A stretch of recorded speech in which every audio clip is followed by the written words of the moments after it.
Hello friends, welcome to ಗನಿರಾಜಿ kitchen. ಇವತ್ತು ನಮ್ಮ ವಿಡಿಯೋದಲ್ಲಿ ಮೀನು ಸಾರು ಮಾಡೋದು ಹೇಗೆ ಅಂತ ನೋಡೋಣ ಬನ್ನಿ ಫ್ರೆಂಡ್ಸ್. ಮೊದಲಿಗೆ ಒಂದು ಮಿಕ್ಸಿ ಜಾರನ್ನು ತೊಗೊಂಡಿದ್ದೀನಿ. ಒಂದು 4 ಈರುಳ್ಳಿಯನ್ನು ರಫಾಗಿ ಚಾಪ್ ಮಾಡಿ ಹಾಕ್ತಾಯಿದ್ದೀನಿ ಫ್ರೆಂಡ್ಸ್.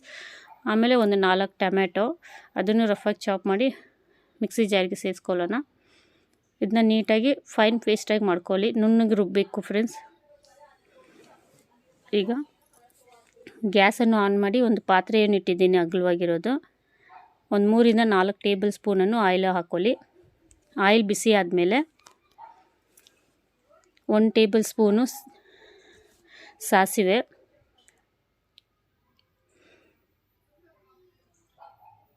ಇದು 1 ಟೇಬಲ್ ಸ್ಪೂನ್ ಇದೆ ಫ್ರೆಂಡ್ಸ್. 1 ಟೇಬಲ್ ಸ್ಪೂನ್ ಸಾಸಿವೆ, ಒಂದು ಅರ್ಧ ಟೇಬಲ್ ಸ್ಪೂನು ಮೆಂತ್ಯ.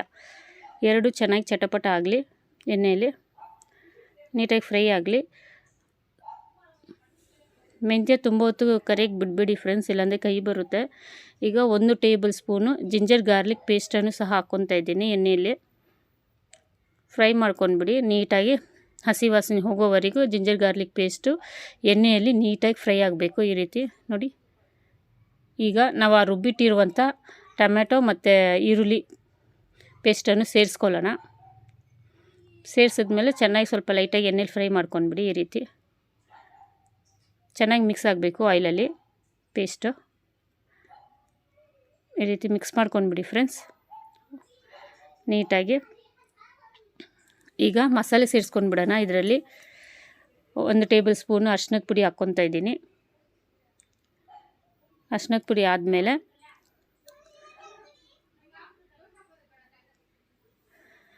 ಇದರಲ್ಲಿ ನಾನು ಯಾವುದು ಜಾಸ್ತಿ ಮಸಾಲೆನ ಸೇರಿಸ್ದಿರ ಲಿಮಿಟಾಗಿರೋ ಮಸಾಲೆನ ಹಾಕಿನೇ ಅಷ್ಟು ರುಚಿಕರವಾಗಿರುವಂಥ ಈ ಮೀನು ಸಾರನ್ನು ಮಾಡಿ ತೋರಿಸ್ತಾ ಇದ್ದೀನಿ ಫ್ರೆಂಡ್ಸ್. ನೀವು ಇದನ್ನು ಟ್ರೈ ಮಾಡಿ, ತುಂಬಾ ಟೇಸ್ಟಿಯಾಗಿರುತ್ತೆ. ಇದು ಖಾರದ ಪುಡಿ, ರೆಡ್ ಚಿಲ್ಲಿ ಪೌಡರು. ನಿಮಗೆ ಖಾರ ಎಷ್ಟು ಬೇಕೋ ಅದ್ರ ತಕ್ಕಂತೆ ನೀವು ಹಾಕ್ಕೊಳ್ಳಿ. ನಾನು ಇದಕ್ಕೆ 1 ಟೇಬಲ್ ಸ್ಪೂನ್ ಹಾಕ್ಕೊತಾ ಇದ್ದೀನಿ ಫ್ರೆಂಡ್ಸ್ ರೆಡ್ ಚಿಲ್ಲಿ ಪೌಡರು. ಇದು ಮೀಡಿಯಮ್ ಆಗಿದೆ ಖಾರ, ಅದಕ್ಕೆ 1 ಟೇಬಲ್ ಸ್ಪೂನ್ ಹಾಕ್ಕೊತಾ ಇದ್ದೀನಿ. ನಿಮ್ಮ ಖಾರ ಜಾಸ್ತಿ ಬೇಕಿದ್ರೆ ನಿಮ್ಮ ರುಚಿಗೆ ತಕ್ಕಷ್ಟು ಹಾಕ್ಕೊಳ್ಳಿ. ನಾನು 1 ಟೇಬಲ್ ಸ್ಪೂನ್ ಹಾಕ್ಕೊಂಡಿದ್ದೀನಿ. ಮತ್ತು ಇದು ಮನೆಯಲ್ಲೇ ರುಬ್ಬಿರುವಂತಹ ಸಾಂಬಾರಿನ ಪುಡಿ. ಇದನ್ನು ಒಂದು 3 ಟೇಬಲ್ ಸ್ಪೂನ್ ಹಾಕ್ಕೊತಾ ಇದ್ದೀನಿ ಫ್ರೆಂಡ್ಸ್. ಇದನ್ನ ನಿಮ್ಮ ಮನೇಲಿದ್ದರೆ ನೀವು ಅದನ್ನು ಹಾಕ್ಕೊಳ್ಳಿ, ಸಾಂಬಾರು ಪುಡಿ.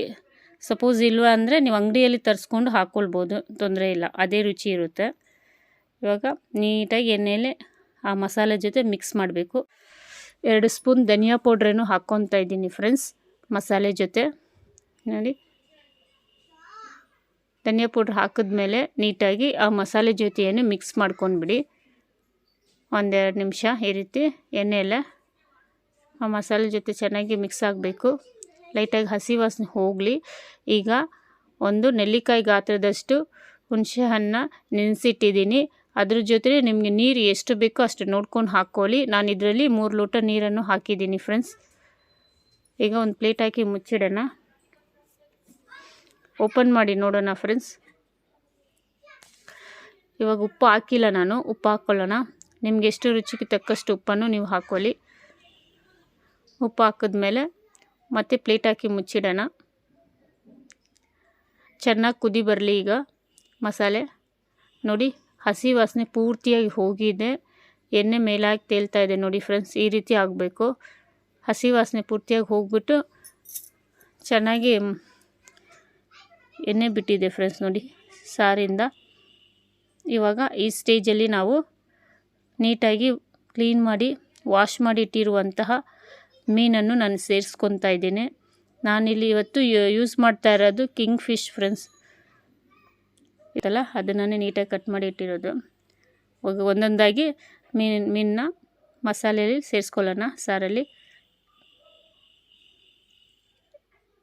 ಇದು 1 kg ಇದೆ ಫ್ರೆಂಡ್ಸ್.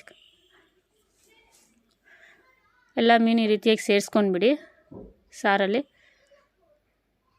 ಮೀನು ಹಾಕಿದ್ಮೇಲೆ ತುಂಬ ಹೊತ್ತು ಕುದಿಬಾರ್ದು. ಒಂದು 2 ರಿಂದ 3 ನಿಮಿಷ ಇಲ್ಲ 4 ನಿಮಿಷ ಫ್ರೆಂಡ್ಸ್. ಹಬ್ಬ ಅಂದರೆ ಒಂದು 5 ನಿಮಿಷ ಸಾಕು, ಅದಕ್ಕೆ ಮೇಲೆ ಕುದಿ ಬರಬಾರ್ದು, ಇಲ್ಲಾಂದರೆ ನೀರೆಲ್ಲ ಕರ್ಗೋಗುತ್ತೆ. ಅದಕ್ಕೋಸ್ಕರನೇ ತುಂಬಾ ರುಚಿಯಾಗಿರುತ್ತೆ ಈ ಸಾರು. ಇದೇ ರೀತಿ ನೀವು ಟ್ರೈ ಮಾಡಿ ನೋಡಿ. ಈ ಮೀನಲ್ಲಿ ಮುಳ್ಳು ಜಾಸ್ತಿ ಇರಲ್ಲ ಫ್ರೆಂಡ್ಸ್. ಇವಾಗೆಲ್ಲ ಮೀನನ್ನು ನಾನು ಸೇರಿಸಿದ್ದೀನಿ. ಸೇರಿಸಾದ್ಮೇಲೆ ಒಂದು 5 ನಿಮಿಷ ಕರೆಕ್ಟಾಗಿ ಪ್ಲೇಟ್ ಹಾಕಿ ಮುಚ್ಚಿಡೋಣ. ಒಂದು ಕುದಿ ಬರಲಿ. ನೋಡಿ ಕುದಿ ಬಂದಾಯಿತು. ತೋರಿಸ್ತೀನಿ ನೋಡಿ ಎಷ್ಟು ನೀಟಾಗಿ ಬೆಂದಿದೆ ನೋಡಿ ಫ್ರೆಂಡ್ಸ್. ತುಂಬಾ ರುಚಿಕರವಾದ ಮೀನು ಸಾರು ರೆಡಿಯಾಗಿದೆ ಫ್ರೆಂಡ್ಸ್. ನೀವು ಇದೇ ರೀತಿ ಟ್ರೈ ಮಾಡಿ ಹೇಗಿದೆ ಅಂತ ಹೇಳಿ ಫ್ರೆಂಡ್ಸ್ ಕಮೆಂಟ್ಸ್ ಬಾಕ್ಸಲ್ಲಿ. ನೋಡಿ ನೀಟಾಗಿದೆ, ಟೇಸ್ಟಿಯಾಗಿಯೂ ತುಂಬ ಚೆನ್ನಾಗಿರುತ್ತೆ ನೋಡಿ. ಮೀನು ಸಾರು ರೆಡಿಯಾಗಿದೆ ಫ್ರೆಂಡ್ಸ್. ನೋಡಿ ಕೊನೆಯದಾಗಿ ಕೊತ್ತಂಬರಿ ಸೊಪ್ಪನ್ನು ಇದರಲ್ಲಿ ಸೇರಿಸ್ಕೊಳ್ಳೋಣ. ನಿಮಗೆ ನಮ್ಮ ಚಾನಲ್ ಇಷ್ಟ ಆದರೆ ಲೈಕ್ ಮಾಡಿ, ಶೇರ್ ಮಾಡಿ, ಸಬ್ಸ್ಕ್ರೈಬ್ ಮಾಡಿ. ಪಕ್ಕದಲ್ಲಿರುವ ಬೆಲ್ ಐಕನನ್ನು ಕ್ಲಿಕ್ ಮಾಡಿ friends. Thank you for watching video friends.